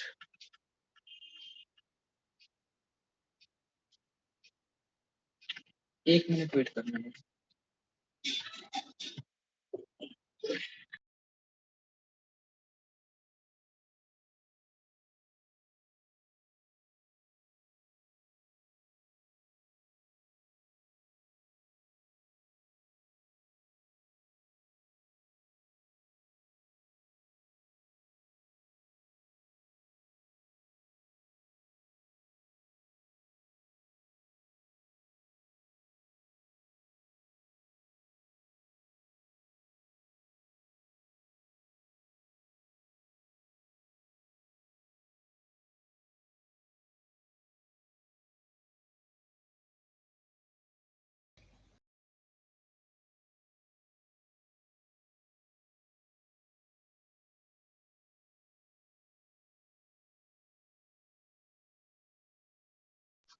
हाँ जी, इसमें देखिए जो पहला पहला एसिड लिखा हुआ है, इसका आईयूपीएसी नेम तो हम जानते ही हैं, क्या नाम होता है? Methanoic acid. और इसका कॉमन नेम भी हम ऑलरेडी जानते हैं, क्या नाम है इसका?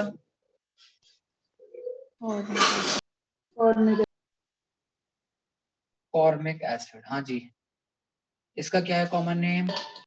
Acetic acid. Acetic acid. इसका क्या है कॉमन नेम? इसका कॉमन नेम आप शायद नहीं जानते हो तो मैं बता देता हूँ। इसका आईयूपीएसी नेम जो होता है वो होता है प्रोपेनोइक एसिड। ये इसका आईयूपीएसी नेम है। ठीक है, कॉमन नेम जो होता है वो होता है प्रोपियोनिक एसिड। Propionic acid. अच्छा, अब आ जाइए 4 वाले के लिए। Formic, acetic, propionic. हाँ जी, आईयूपीएसी नेम क्या है इसका? Butanoic acid.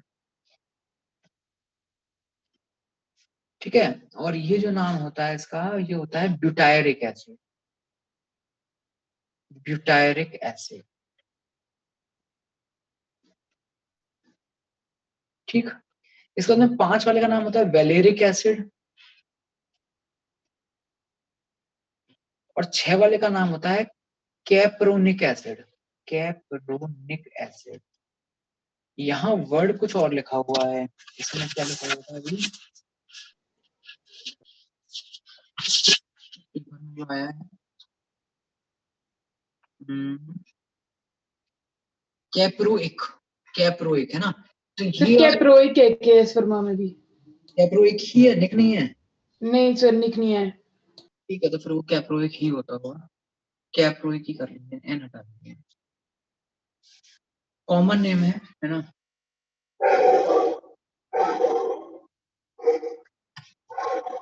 ये आप याद रखना चाहें तो रख सकते हैं। एक अगर याद हो तो हमने वर्ड जो है कैप्रोलैक्टम पढ़ा था। लैक्टम का क्या मतलब होता है? लैक्टम का क्या मतलब है? भूल गए इतनी जल्दी? Lactam and lactone.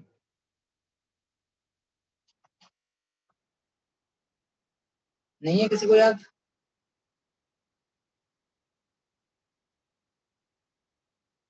Cyclic amides are called lactam. और कैप्रो का मतलब होता है 6 कार्बन। 6 कार्बन। कैप्रोलैक्टम क्या होता था, याद हो तो?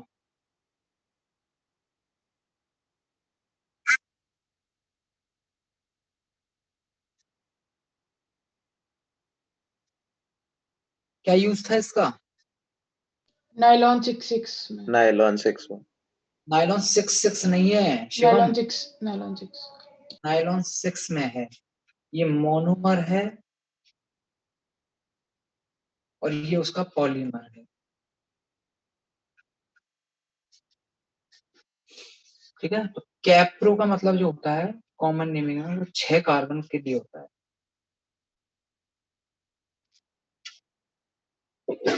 चलिए, हो गया आपका पेपर टू डिस्कस।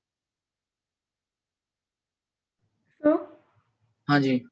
सर जो 32 का आंसर है 32 वो का है 1.55, मेरा 3.155 आ रहा है। एक बार आप कंफर्म कर दो बाकी बच्चों से। 1 सेकंड, क्वेश्चन नंबर बोलना। 32। 32, हाँ क्या कह रहे हो 32 में? सर उधर 31.55 दिया हुआ है आंसर की में, बट इधर मेरा 3.155 आ रहा है। हाँ जी भाई, बाकी लोगों का क्या आ रहा है? सर सेम मेरा भी यही आ रहा था 3। यस सर, मेरा भी। मेरा सर मेरा भी 3.2 आ रहा था सर मेरा। सर मेरा मेरा 3.2 के आसपास। सर मेरा यस सर, मेरा भी 3.21 आ रहा था। 3.23। मेरा भी 3.2। Yes sir 3. Yes sir, same. 3.23। जो दिया हुआ है ये किसी का भी नहीं आ रहा ना? No sir. गलत है, यही है आंसर सही है। ठीक है प्रियंका। सर 29 का भी बता दो एक बार।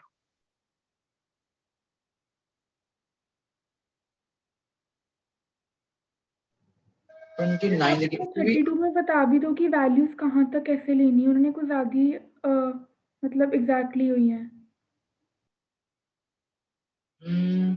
देखो उसमें फिर से वही चीज आएगी कि मतलब एकदम एग्जैक्ट वाला जो है मामला वो नहीं रहता है। थोड़ा बहुत अब उसमें रेंज देने लग गया है वो, तो थोड़ा बहुत अगर आपने अप्रोक्सीमेशन किया है तो आंसर आपका चल जाएगा, गलत नहीं।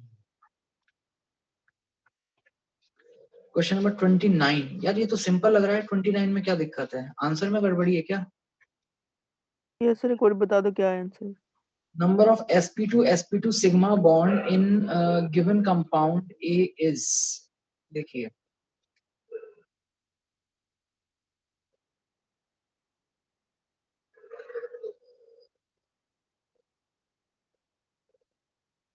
हाँ जी, इसमें जो है आप ढूंढिए और ये बताइए कौन कौन से कार्बन का हाइब्रिडेशन sp2 है। ये है, यस सर। ये है, यस।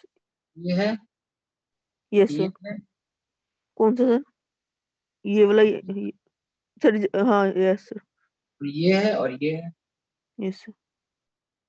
तो अब आपको बताना है sp2 okay okay sir, okay sir. Sigma bond पे कितने हुए? 3 हो गए क्या? यस सर, वो मैंने एक गलत ले लिया। नहीं 3 क्यों हो गए यार? 4 हो गए ना। 4 हो गए सर, 4 हो गए। 1 2 3 and 4। Yes sir, thank you sir.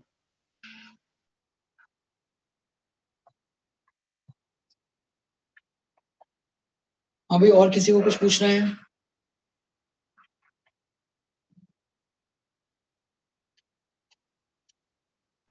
Sir एक फैक्ट कंफर्म कर दो, सब्लिमेशन के लिए हमें हमेशा रूम टेम्परेचर वाली स्टेट देखनी है ना? हाँ।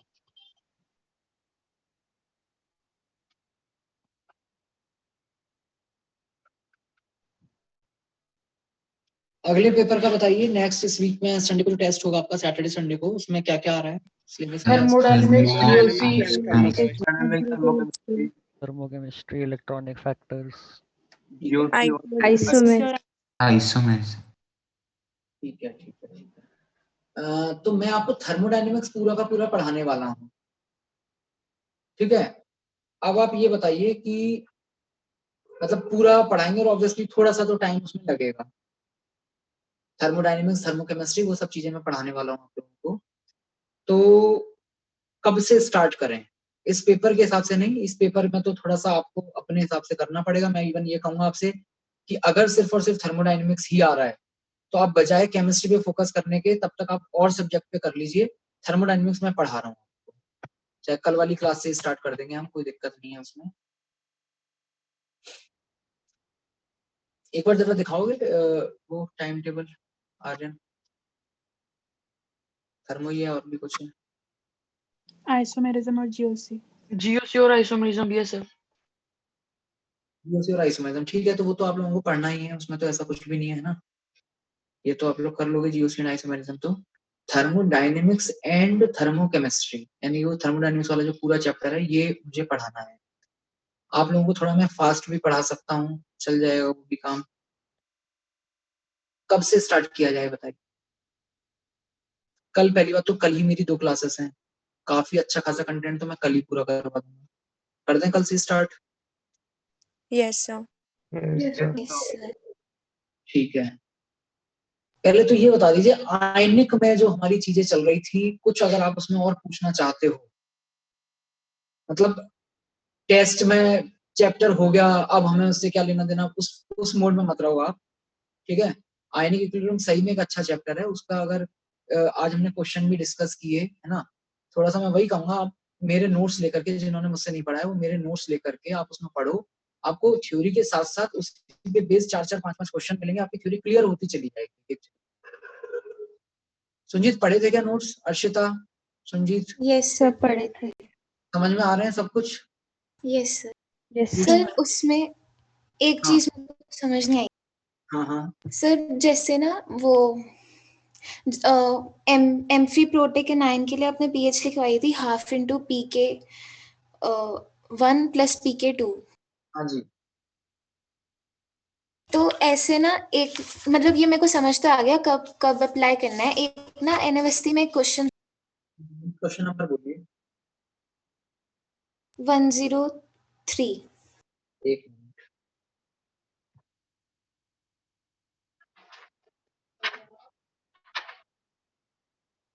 103, हाँ जी, ठीक है, बोलिए। अच्छा क्वेश्चन है, बहुत अच्छा क्वेश्चन है।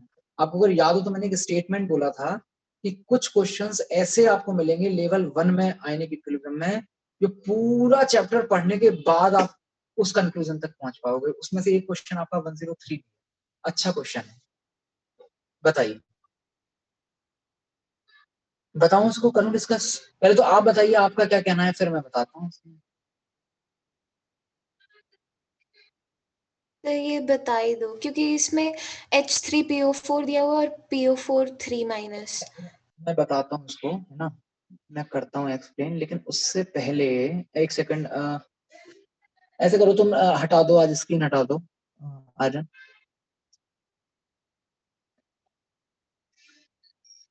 हाँ जी, क्वेश्चन आप लोगों के पास होगा ही, है ना? नहीं है तो मैं थोड़ा यहाँ लिख देता हूँ शॉर्ट में।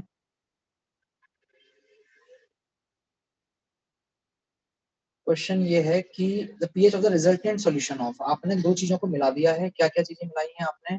एक तो है जी 0.1 मोलर H3PO4 का सॉल्यूशन जो कि 20 ml था,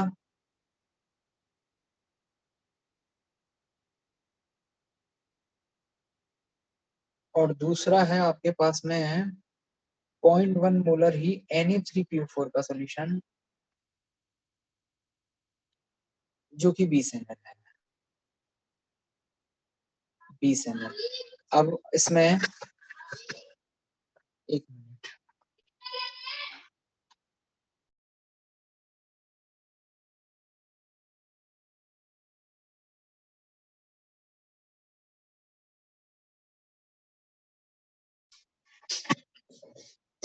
हाँ जी, तो इन दोनों का सॉल्यूशन है, इन दोनों को मिला दिया गया है, एक आपके पास में रिजल्टेंट सॉल्यूशन बनेगा कुछ 40 ml टाइप में, और उसकी आपसे पीएच पूछी जा रही है। बताइए भाई पीएच का फॉर्मूला इसके लिए क्या होगा? तो कौन पूछ रहा था ये, सुनजीत या अर्शिता, कौन पूछ रहा था? अर्शिता। अर्शिता ये बताइए कि आपका क्या सजेशन है, आप क्या सोच रहे हो किस तरीके से करने का, आपको क्या समझ में आ रहा है इसमें?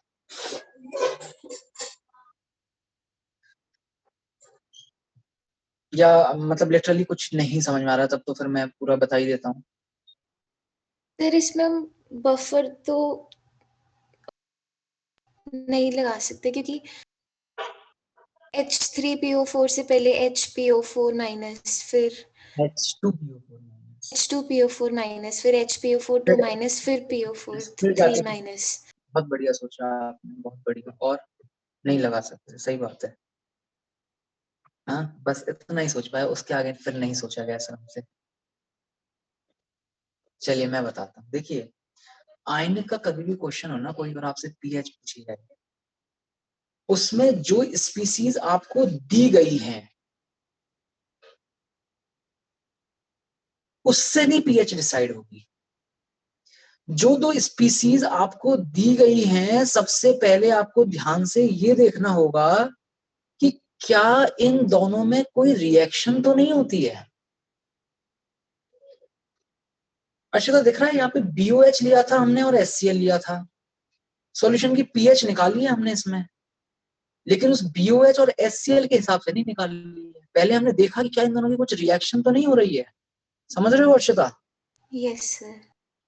तो अगर रिएक्शन होती है तो पहले रिएक्शन करवा दीजिए आप, ठीक है? रिएक्शन होने के बाद जो बचेगा, जो सॉल्यूशन में पड़ा हुआ होगा, उसके हिसाब से आएगी पीएच, ठीक है? तो अब मुझे आप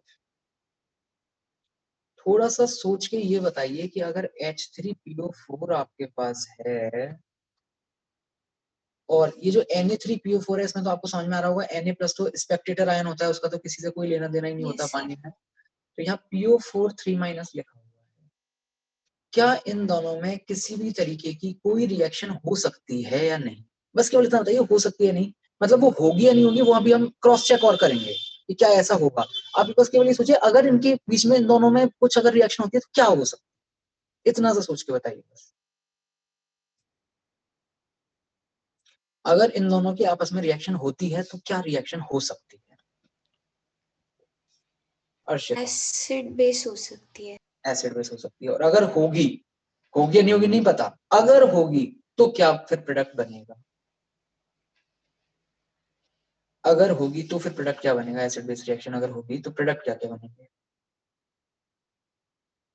बोलो। H प्लस H3PO4 से निकल के HPO4 3 माइनस पास जा सकता है।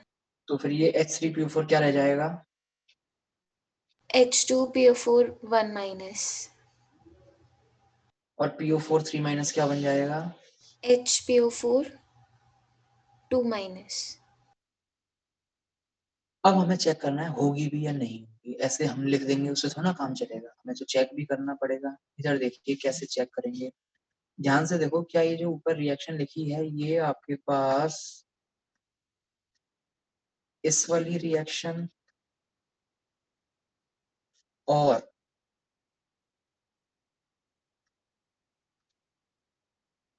इस वाली रिएक्शन का समेशन है या नहीं है अर्शिता? यस। पहली रिएक्शन का इक्विलिब्रियम कांस्टेंट बता सकते हो क्या मुझे, क्या होगा? Ka1 of K1 of H3PO4। Yes 1 by Ka3। बहुत बढ़िया। ये रिएक्शन, इन दोनों रिएक्शन को एडिशन से आ रही है, सब्ट्रैक्शन से आ रही है, कैसे आ रही है? एडिशन। हम्म। एडिशन। तो क्या इस रिएक्शन का इक्विलिब्रियम कांस्टेंट आपके पास अर्शिता Ka1 by Ka3 हो जाएगा? यस ठीक है। आयनिक इक्विलिब्रियम पढ़ा है आपने, कई क्वेश्चंस आपने किए हैं। जो हमारे पॉलीप्रोटिक एसिड्स होते हैं, वीक पॉलीप्रोटिक जो एसिड्स होते हैं, वीक पॉलीप्रोटिक एसिड्स जो होते हैं, इनके Ka1 Ka2 मतलब सक्सेसिव Ka में क्या रिलेशन होता है, कुछ जानते हो क्या? Ka1 सबसे बड़ा होता है। A1 सबसे बड़ा होता है, इवन काफी बड़ा होता है। अगर आपको वैल्यू कभी देखी हो तो 10⁻³ का डिफरेंस आ जाता है Ka2 से, फिर Ka2 काफी बड़ा होता है Ka3 से। जानते हैं ये चीज? Yes sir. तो ये बताइए मुझे, अगर ऐसा है, अगर ये रिलेशन होल्ड करता है, और एक्चुअल में करता है, कोई भी वीक पॉलीप्रोटिक एसिड हो उसमें ये रिलेशन होल्ड करता है, तो उसके लिए आपके पास में K1/K3 जो है बहुत बड़ा हो जाएगा या नहीं हो जाएगा? Yes sir. इसका मतलब इस रिएक्शन का इक्विलिब्रियम कांस्टेंट बहुत बड़ा हो जाएगा। क्या मतलब हुआ इक्विलिब्रियम कांस्टेंट बहुत बड़ा होने का? इक्विलिब्रियम कांस्टेंट बहुत बड़ा हो गया, क्या मतलब हुआ इसका? फॉरवर्ड होएगी, प्रोडक्ट ज्यादा होएगा रिएक्टेंट से। ज्यादा होगा। ज्यादा क्या मतलब? आपको अगर याद हो केमिकल इक्विलिब्रियम में पढ़ाया जाता है, अगर कभी किसी रिएक्शन का इक्विलिब्रियम कांस्टेंट 10⁻³ से ज्यादा है, मतलब हम उसको 100% कंप्लीशन मानते हैं। याद है? यस सर, याद है। ये भी बताइए 10⁻³ से ज्यादा आएगा या नहीं आएगा? आ जाएगा। आएगा तो फिर मामला खत्म है। फिर रिएक्टेंट साइड पे तो जरा बताइए H3PO4 के कितने मोल्स थे आपके पास में, मिली मोल्स और मोल्स व्हाटएवर, कितने थे? 2 मिलीमोल। हाँ जी, कितने थे? 2। खत्म हो गया पूरी तरीके से? Yes sir. कितने कितने बन गए अर्शिता? 2 बन गए। अब इन दोनों को देखो और इन दोनों को देख करके दिमाग लगाओ, क्या क्या है आपके पास सोल्यूशन में। H2PO4 माइनस और HPO4 2 माइनस। ध्यान से देखिए अर्शिता, क्या है ये? एक दूसरे के कॉन्जुगेट। एक दूसरे के कॉन्जुगेट। क्या मैं कह सकता हूँ कि ये तो एक वीक एसिड है? Yes sir. और ये उसी वीक एसिड का कॉन्जुगेट बेस है इसका। Yes sir. अगर आपके पास सॉल्यूशन में CH3COH हो और साथ में CH3CO माइनस जो एक वीक एसिड हो और उसी वीक एसिड का कॉन्जुगेट बेस हो और दोनों सिग्निफिकेंट अमाउंट में हो कि एक के रिस्पेक्ट में दूसरे को नेग्लेक्ट ना किया जा सके, तो अर्शिता पीएच कैसे निकालते हैं? PK plus log of conjugate base upon acid. मतलब बफर बन जाता है ये? Yes sir. बन गया क्या बफर? Yes sir. तो ये बताओ, ये कंसंट्रेशन बराबर है क्या? हाँ जी, लॉग वाली चीज तो 0 हो जाएगी। तो पीएच आपके पास में किसके बराबर आएगा? K82। pKa। और कौन सा के? इसका के। कौन सा? K2। बताओ बात समझ में आई या नहीं आई? Yes sir. कैसा क्वेश्चन था? मैं आपको बता रहा हूँ, पूरी लेवल 1 का बहुत अच्छा क्वेश्चन, पूरी लेवल 1 का।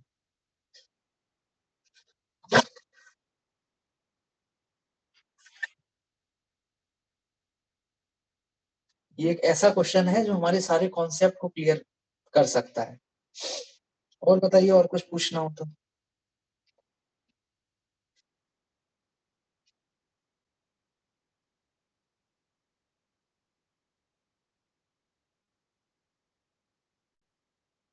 नहीं? ठीक है, तो भाई फिर इसको एंड करते हैं। और आयनिक अगर आपने नहीं पढ़ा है आप पढ़ लेना। मेरी जो आगे वाली क्लासेस चलेंगी उनमें आप अगर कुछ भी पूछना चाहोगे आयनिक से रिलेटेड, मैं मना नहीं करूंगा, बता दूंगा। ठीक है? बाकी कल वाली क्लास से मैं थर्मो स्टार्ट करूंगा। तो थर्मो देखिए ऐसा है, आपने सब लोगों ने थोड़ा बहुत पढ़ा हुआ तो है, ऐसा तो है नहीं कि बिल्कुल नहीं पढ़ा है, हमने पढ़ा हुआ तो है। तो अब उसमें क्या है ना, थोड़ी थोड़ी चीजें आप लोग पढ़ के आना, ताकि मुझे एकदम, अब जैसे 11th में मैं 1.5 महीने पढ़ाता हूँ तो उतना तो टाइम अपने पास है ही नहीं, तो थोड़ा हम लोग जल्दी चीजें पिक कर सकें, मैं जल्दी जल्दी फास्ट आपको पढ़ा सकूं। तो थोड़ा आप लोग पढ़ के आना, ये सब स्टार्टिंग वाले जो टर्म्स होते हैं ना, सिस्टम, सराउंडिंग, बाउंड्री और extensive property, intensive property, reversible system, irreversible system, ये सब चीजें आप लोग मतलब जहां तक हो सके आप लोग पढ़ के आना है इन सब चीजों को। सर हाँ जी, एक डाउट था मेरा, ये पूछना था मेरे को कि OH ग्रुप का प्लस एम OR ग्रुप से ज्यादा क्यों होता है? क्या क्या होता है? OH ग्रुप का प्लस एम OR ग्रुप से ज्यादा क्यों होता है? ये एक इंटरेस्टिंग क्वेश्चन है।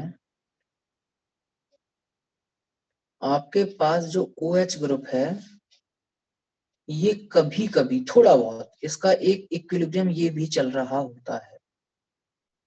मतलब ये OH ग्रुप जो है वो कभी कभार चाहे थोड़ा सा ही हो लेकिन O माइनस में कन्वर्ट होगा ही होगा, जबकि ऐसा कोई फिनोमेना आपके इस OR में देखने को नहीं मिलेगा क्योंकि ये तो एसिड है ही नहीं।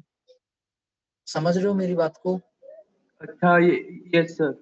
और अगर ये OH O माइनस में कन्वर्ट हो गया, ध्यान से देख के बताइए, इस O माइनस का प्लस M OH से ज्यादा होता है या नहीं होता है? Yes sir. तो इस OH और OR में जब हम कंपैरिजन करते हैं तो कहते हैं कि भाई OH में थोड़ा बहुत ही O माइनस वाला नेचर आएगा, जबकि ऐसा कोई नेचर OR में कभी भी नहीं आएगा। अच्छा, ठीक है सर।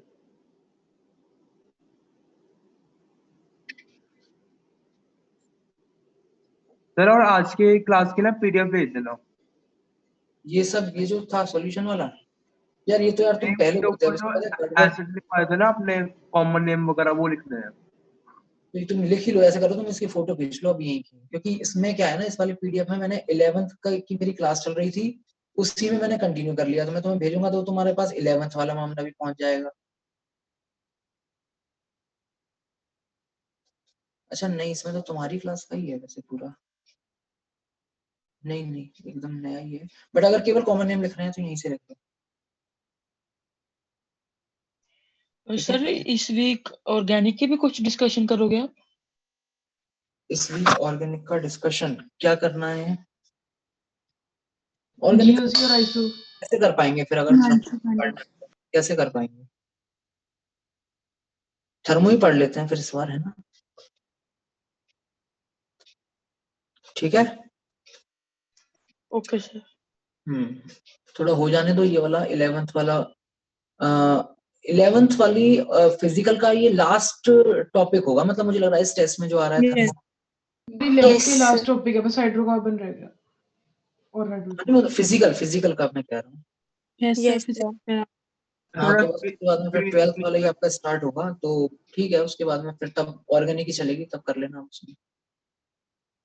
उसके तो फिजिकल में भी इवन ज्यादा वो नहीं रहेगा क्योंकि इसी साल पढ़ाया है। अच्छा, एक चीज मैं पहले ही बता देता हूँ, मैं अभी जो आपको पढ़ा रहा हूँ वो मैं आपकी कल परसों जो नेक्स्ट संडे को टेस्ट है उसके हिसाब से थर्मो नहीं पढ़ा रहा हूँ आपको। जो आप ये सोचो कि मैं आपको आपका सैटरडे तक खत्म कर दूंगा, पॉसिबल नहीं है वो सैटरडे तक खत्म करना, अगर मैं ढंग से पढ़ाऊंगा तो उसमें टाइम लगेगा। तो आप इस वाले टेस्ट में अगर हो सके तो जो हमारा आइसोमेरिज्म और जो भी आपका ऑर्गेनिक वाला पार्ट आ रहा है वो आप अच्छे से पढ़ें। थर्मो का जो चीज आपको आती है, जो 11th में आपने पढ़ी है, जो चीज आपको आती है वो आप अच्छे से पढ़ के जाएं। जो चीज नहीं आती उसमें ज्यादा दिमाग ना लगाएं, वो तो अभी हम पढ़ेंगे और सीख लेंगे। ठीक है, तो बेटर ये होगा कि वो जो केमिस्ट्री वाला टाइम है वो आप इस वाले संडे वाले पेपर में, नेक्स्ट संडे को जो पेपर है उसमें फिजिक्स और मैथ्स में कंज्यूम करें, तो वहां पे आप थोड़ा सा स्कोरिंग अच्छे कर पाएंगे। मतलब इस वाले पेपर में आप ऐसा कर सकते हो कि फिजिक्स और मैथ्स पहले करो, केमिस्ट्री एकदम लास्ट में करना, तो ठीक रहेगा। ठीक है भाई, एंड कर रहा हूँ मैं। लिख लिया ध्रुव ये सब? सर थोड़ा स्क्रीन नीचे कर लो, नीचे भी है ना और एसिड्स? ना नीचे कुछ नहीं है, लास्ट था ये, नीचे तो ये था लैक्टम वाला। हो गया सर।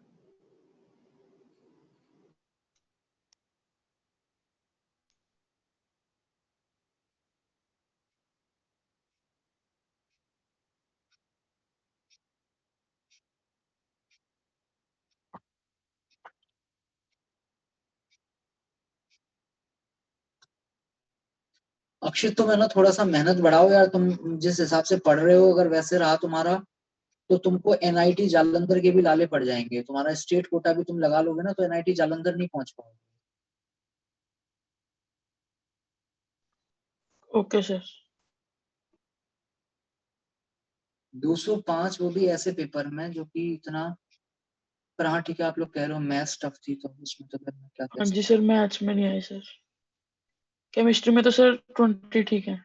और एक चीज मैं कह रहा हूँ, देखो यहाँ वाले पेपर में अगर 250 ऐसे स्कोर कर रहे हो तो ऐसा मत समझना कि वहां पे एक एग्जाम का प्रेशर रहेगा ही, तो 20 नंबर तो आप पहले ही अपने डिडक्ट करके चलो जितना भी आप स्कोर करते हो।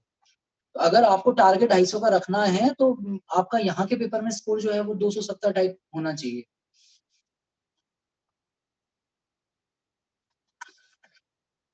चलिए ठीक है, एंड कर रहा हूँ।